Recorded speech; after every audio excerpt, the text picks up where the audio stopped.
Sali Berisha prezantoi këtë të hënë koalicionin Aleanca për Shqipëri Madhështore. Kreu i Demokratëve tha se kjo aleancë është më e fuqishme që Shqipëria ka pasur në këto 32 vite. Ai bëri thirrje që të niset puna me synimin që të realizohet projekti për ta shturuar Shqipërinë Madhështore.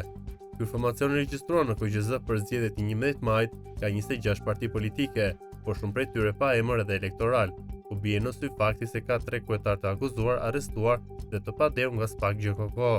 Apo ku janë të bashkuar dhe Çam dhe Grek bashk, si partia PPD njës Evangjel Dules dhe PDU e shpëtimi Drizit. Ky i fundit mungoi në këtë takim.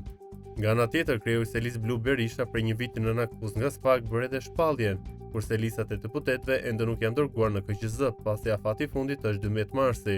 Por anë si mungesa në fillim e Leati që t'i jap 3 deputet PD-s me 25.000 vota, Selami Jenisheri, i cili mbërriti me vonesë. Por jashtë vëmendjes nuk qëndroi as kreu konservatorëve Kujtim Gjuzi, i cili është trajtuar edhe me humor në deklaratat e fundit të kryeministit Edi Rama.